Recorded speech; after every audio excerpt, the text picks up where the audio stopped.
We have got Scotland's own. What? A comedian, you may recognise him from...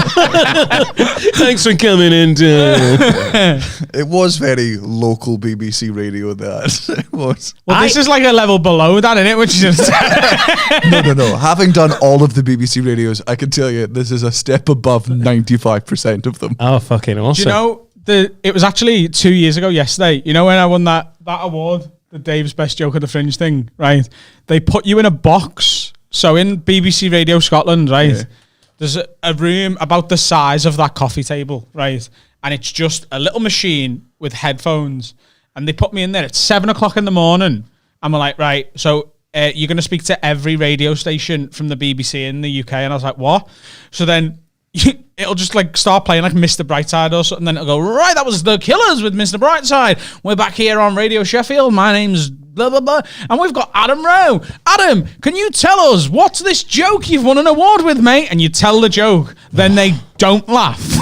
And then they go, right, cool. So thanks, Adam. And then there's about a 5-second gap. And then it goes, and now we're on Radio Nottingham. It's me, Toby. And that was The Killers, Mr. Brightside. You have to do that same joke to every different radio station. They've all got the exact same fucking banter. Oh, it's so and by the end of all of it, you just want to go, won't you cunts just pick one of the national BBC radios? Just do one interview and then send it. One. Just pick one. Hello, this is the BBC from where you fucking live with place names you recognise. Here's the weather from Shitville. It's the bane of my fucking existence. I'm now at a stage in my career where I've told my agent, I'm like, no local BBC anywhere, don't care what local BBC is, unless it's Radio 5 or 1. I'm not fucking big dog. I'm not big doing dog. Oh no, because it's no fucking viewership. The early years of your career, we've got to go on fucking BBC Radio Leicester and talk to 45 minutes to some cunt who googled your name 6 minutes ago. Right? Remember stuff from 7 years ago in your fucking career, and he sits there, and then you go do the gig the next day. You're like, how many people listened to me on the radio yesterday? And they go, oh, none of us. And you go, oh, that's right. I paid my publicist for nothing. No, because it's 3:10. And they're at home washing the fucking dog. Will you come and do this interview? No, because you're not going to buy a ticket. Yeah, and also, I don't want cunts who listen to BBC Swindon in my fucking audience. This is not my target fucking demographic. Why do I want to listen to? Why would I want to perform live stand-up comedy to any fucking cunt that chooses to listen to radio in the house during the day? Radio's for a car fucking home. That is it. If you listen to radio outside that hours, you're a fucking loser, and I don't want you in my audience. That's why I'm glad to be on this. His publicist going to ring him tonight, like, got your an interview at 2 o'clock in the morning. Apparently you're okay with that. You know, you could end these forever by just doing exactly what you did on there. No, this is BBC Radio. I'm really hoping that clip goes viral. just so, like, you guys clip that down, that goes out. Next time my agent's like, can you watch the clip? And then just do literally at it at every BBC fucking A to Z shit town of that. It's just that you've got like 3 or 4 types of radio interviewers that are employed by the BBC. You've got old man who nobody has the balls to fire. Like he's just been there for 70 years. Been there for ages. And they're just like, he's going to die next year. So if we fired him now, it'd kill. All of his opinions are wrong. Yeah. He's touched a few women, but they was never charges. Right. Then you've got incredibly sexist man who thinks he's the funniest man in the world and his long-suffering co-host. Yeah. So Jim actually thinks he's a little bit of a comedian. Well, that's the thing. I was in a taxi. You're like, oh, get me off the fucking air. Resents you for being the comedian. Comedian is it? I tell you, I used to make my friends laugh a lot back in the fucking day before my wife left me with all my joy. Oh, man. Is there any interview you like? Is there any, like... What? I mean, this sort of shit. Stuff where it's actual conversation. Because what happens is, and this happens a fucking lot, and I get so annoyed in those studio things where it's just you sat down in one room, just going through the same questions over and over and over again.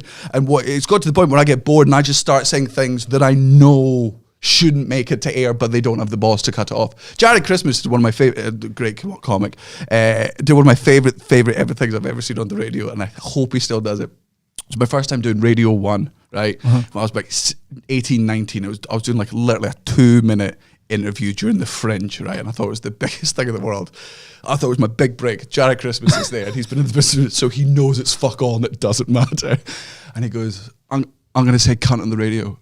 And I was like, Jared, please don't say cunt on the radio. This is like my first ever big radio.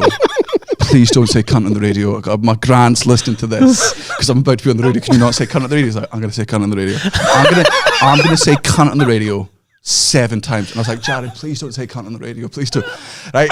Because he's Kiwi, so they interview me. Were you on together? Or was it you after? Yeah, all right, okay. So me, him sat beside each other, and they go, and I'm so nervous because he's going to say cunt on the radio, and I'm not going to be on the radio. So they give the mic to me. I fly through whatever I'm about to say. And they go, Jared, how are you enjoying the festival? Because he's Kiwi, he's like, I can't believe we're only 2 weeks in. I can't believe how amazing the audience has been. I can't believe how well it's been selling. I can't believe how tired I am. And I swear, can't. And I'm fucking dying there and laughing, just watching him get away with this. Aye. Well, that's what they talk about on the American podcast, don't they? The futility and the absolute nightmare that is the local TV stations, the breakfast shows that the comedy clubs put you on. I've done them. Oh my God. And there was the guy that shut one down forever. Sam Morril. Yeah. When did you think you were funny? I think when my uncle was touching me. Have you seen that video? Absolutely. I love Sam Morril. He gets asked something like, what do you get being funny in your family? And he's like, yeah, well, my uncle fucked me and like he was really funny. So I thought it was like a Spider-Man situation. Yeah! And then it's just her just going. And then next we got Steve with the weather. and Good Morning Hartford. 8:30 in the morning. don't have comedians anymore. But again, they don't buy tickets. Why are they on there? So much of what you actually, I mean, this is good. This is the only real type of fucking interview where it's going into people that would go, I'm actually going to buy tickets to the show. You suddenly realise everything that you write for the fucking Guardian, every interview you do, it's not for the audience, it's for everyone else in your industry.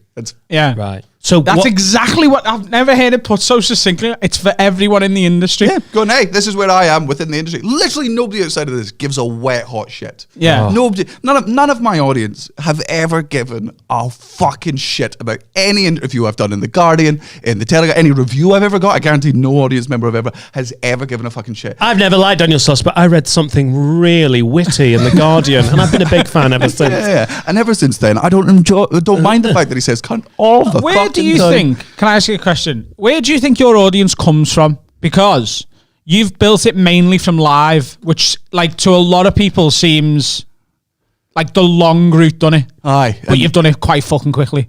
Yeah, well, I mean, that's, yeah. I know you've had a lot of TV and very recently, like the 2 specials on Netflix and HBO, but like, it's not like you were putting hours and hours of stuff on social media because you popped and were touring before that was even a fucking thing anyway.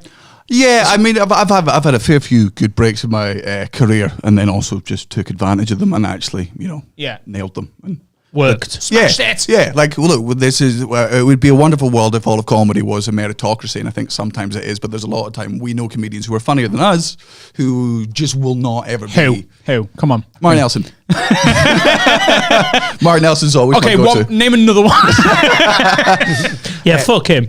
Yeah, no, I know. I also agree with that. I also firmly agree with that.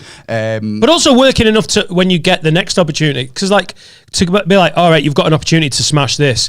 Right, I'll do my best 6 minutes, and then they're like, great. Do you want to do it again in 2 months? We're like, I don't have any more stuff. Like you keep hitting it and keep working. Yeah, well, I mean, my thing was always it's the standard. It's the George Carlin rules that became the Louis C.K. rules that became the Bill Burr rules, which is you write a new hour every year, and that's the rule. You take off a layer of yourself, you reveal it to the audience, and then you bin it, and that's it. And it's just turnover of material is the only and it's a good way of keeping an audience, because if you do a new hour every year, they go, fuck, I want to see what he thinks of this year, or go, what's his opinion on this, and so on and so on. And you build a relationship with your audiences, because I don't think like anything overnight success hasn't really existed in the UK since like fucking. Well, I mean, Kevin Bridges on McIntyre's Roadshow was the last thing I remember. He popped, didn't he? Yeah, there's a few on McIntyre's Roadshow. Milliken, Manford, Bishop, Bridges. There was the class of the first season that 2008, 2006, something around there. Yeah, Kevin Bridges was doing. I think he was doing like a 50-seater in the Fringe,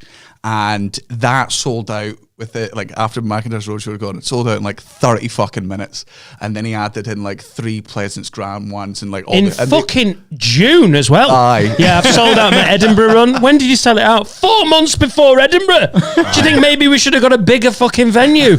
Any chance? Second week of August, I'm like, hey, Saturday's looking good. There's 12 booked in already. 3 4s as well, so there's going to be energy. I've still got flyers booked. They're actually flying for next year. It's just really well organised. Oh, yeah, it's amazing to see those guys who haven't earned their spurs, and they get the opportunities, because you were talking about a meritocracy, isn't there? There's a lot of Theo Walcotts. But you can go so who far. Get that thing first, and then they go away, and you're the exact opposite of that. But you can go so far. You will get found out. You can get given opportunities that you aren't deserving of, and you can fucking ride that fluky wave for a bit. But if you haven't turned up, like you've done, 9 hours at the Fringe? 10 hours, yeah. Oh, sorry, 10. Sorry, I'm so sorry. Didn't want to make you look like a lazy bastard by saying that. And the fact it was in double digits made me look that way. Yeah. But I mean, if you haven't done the fucking work, those opportunities, eventually you're going to be in a big stage looking like a bellend. Aye, and and you do see it happen a lot, which is, comedians go on and they do their best 10 minutes of material that they've got on whatever TV spot it is, and then they do their second best 5 minutes after that, and then they're like, can you do another 10? And they're like, nope. Yeah, because they're from the circuit. See, I started out 18 years ago. You guys started out when the circuit mentality had changed, and there was still some dinosaurs going, but I wrote a good set in 1994. It's paid off half my house. Why would I change it? Like, you guys are like, yeah, of course you write new stuff, why wouldn't you? But I've got, and that's what I've done and tried to do, but I've still got mates who started when I started, who sort of like, their coding was the old school way of like, it's a good 25. It's not even for the audience for me. Like, to me though, it's for me. I get fucking bored of saying the same shit after 6 months. Like, the last sort of 6 months is not like that. Is not a lot. I absolutely get where you're coming from. I did the same show fucking 300 times, and it fucking drives you insane. Yeah, it's you getting bored. But imagine still doing that in 7 years' time, and we've just had the Olympics in London. Mate, that's our go-to rhythm. Yeah. By the way, another Olympics and a cancelled Olympics since then. And I know exactly who you're talking about. I think we've done very well not to name them. The second you said, I'm like, oh. This is our new favourite bit of sport, waiting, because gigs are starting up again, waiting to see the comics be like, tell you what, the coronavirus, the pandemic, absolutely brutal. I mean, it would have cancelled the Olympics in London. I tell you what, you look back now because of the coronavirus and the pandemic and COVID-19 and think, Brexit doesn't look any, like as important. Anyway, here's my Brexit bit. Like, we've decided we're going to be back at the gigs going, cut for any of that shithousery. We're going to see that megaphone up there, take that to gigs with us. Every time someone tries to crowbar in an old just bit. wedge it in via If you're going to do an old bit, be honest about it and just go, written on you guys, so Brexit's still funny. Here's a joke I wrote that was relevant in 2020, and it's not yet, and I haven't written any new material since then because I've been sad. So I've just got still that stuff. I've not updated the new shit yet. Mate, I worked recently with a compare who went, literally just, when you see someone talking, and he went, so, what do you think of the coronavirus? And they were like, yeah, not good. You're like, no shit. And because it wasn't a funny question, apart from if you're a comic, I'm the only bell end laughing, which makes everyone go, why is he laughing? You're like, because it's the worst compare question I've ever heard.